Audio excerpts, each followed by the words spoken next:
Well, it's Good Friday, and I don't know if it's ever occurred to you, why is Good Friday a Good Friday? What was Good Friday all about? Well, the major event of Good Friday was the crucifixion of Jesus Christ. And I don't know if you've ever thought too much about that, and what was it that was occurring when Jesus was crucified? What did the crucifixion mean? Well, firstly, what did it mean for Jesus himself, Jesus Christ?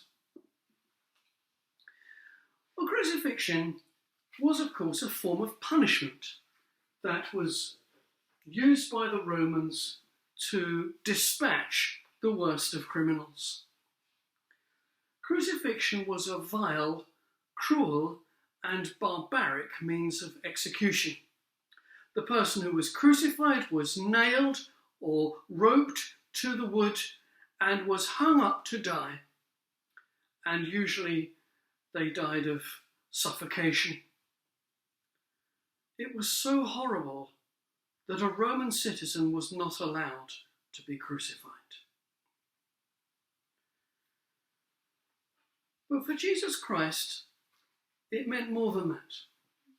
Jesus was not just punished. Jesus Christ was defiled. Jesus Christ was treated quite cruelly and vilely, even before he got to the cross. He was blindfolded and beaten. He was taken to a post and whipped until his back was like a ploughed field.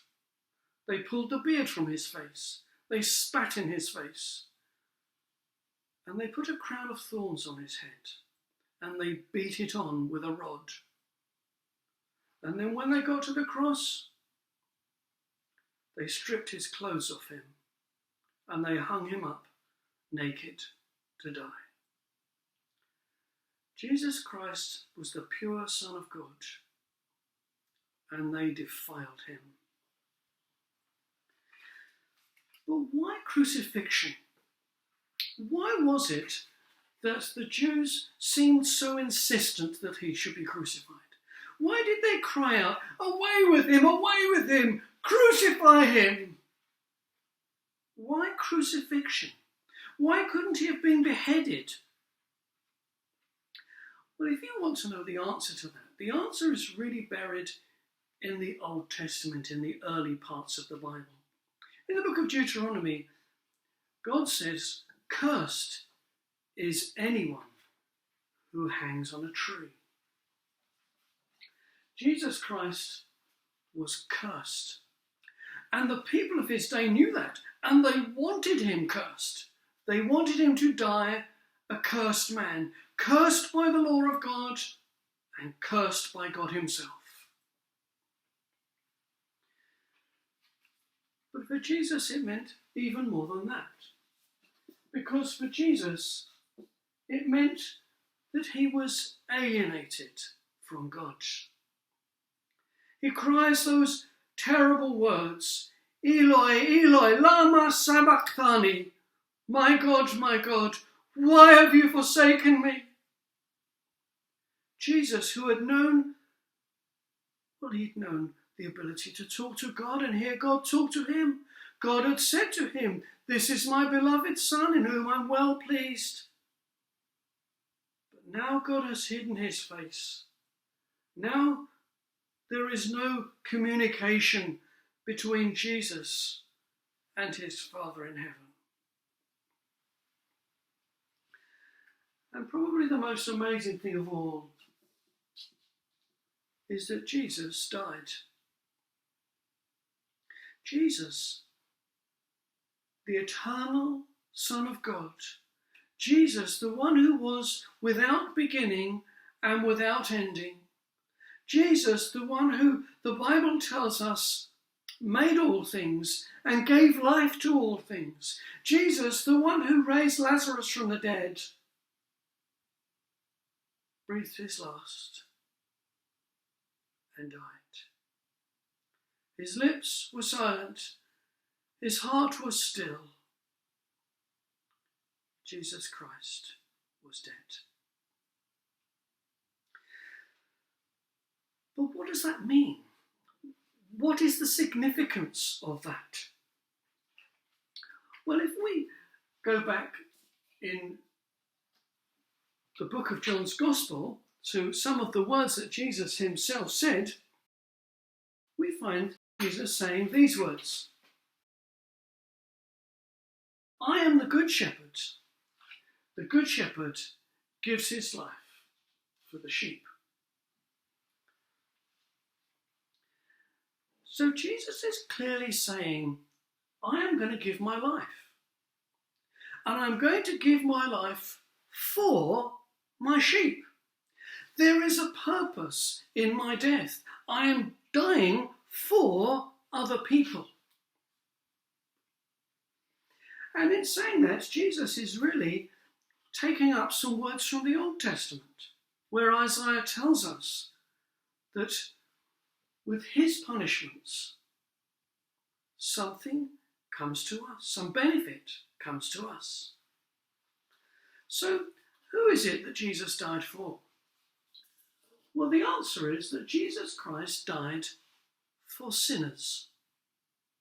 Jesus said, I didn't come for the righteous, for the goody two-shoes of this world.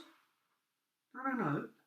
Jesus came for people who know that their lives are not what they ought to be. Jesus came for sinners. And Jesus' death means good things for sinners. You see, Jesus Christ was punished so that we could be forgiven. Now, I don't know about you. I know myself. And I know that my conscience troubles me at times. And I'm sure yours does too. There are things you said that you wish you could take back. There are difficulties you've made in your relationships with other people. And really, you wish you could undo those things. Listen, Jesus Christ was punished so that you can be forgiven.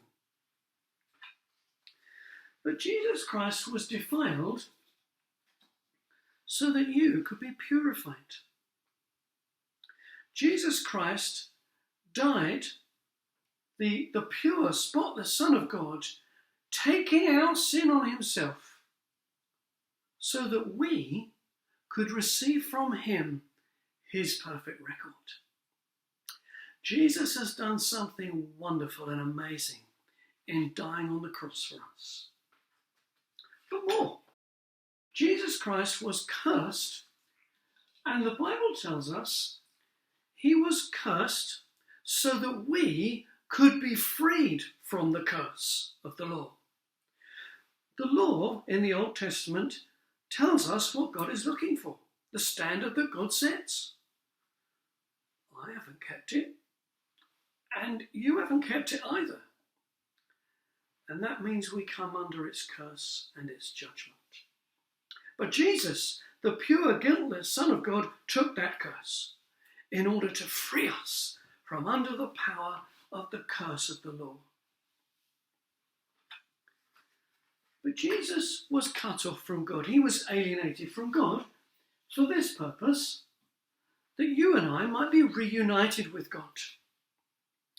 The Apostle Peter puts it that Jesus died, the just for the unjust, that he might bring us to God. Tell me, do you feel that God is far away? Do you feel God is a long way distant from you? Listen, Jesus Christ holds out one hand to God and one hand to you, and he says, come on, come to me, and I'll reconnect you with God. Only Jesus Christ can do that. Only Jesus Christ is acceptable to God. And only Jesus Christ is the one who can represent us. Jesus is our great substitute and the one who connects us to God. But more than that, Jesus Christ died so that you and I can be made alive. Now, I don't know about you. Maybe you've been to church sometime, or you've heard other people talking about Christianity and reading their Bibles and getting excited by it. And you think, I don't get that. It's kind of over my head. Why is that? The Bible tells us very clearly it's because we are dead to God and we need to be made alive. And listen, that's why Jesus died. He gave up his life so that you could have it, so that you could enjoy new life, so that you could enjoy being reunited with God, so you could enjoy being freed from the curse of the law, so you could enjoy being pure in God's sight, so that you could enjoy being forgiven. Listen, my friends, there's nothing better than being forgiven. Wouldn't you love to put your head down tonight on your pillow, knowing that all of your past has been forgiven? Jesus Christ came to live and to die so that you could have this forgiveness. Well, thank you for listening, and I trust that you've found that helpful. If you'd like to know more, well, read your Bible. If you haven't got a Bible, read your Bible on the phone or on your tablet. If you can't do that, why don't you contact the Open Air Mission, and they can arrange for you to have a part of the Bible for you to read for yourselves. Well, thank you for listening, and may you be blessed with this great salvation that Jesus Christ came to bring.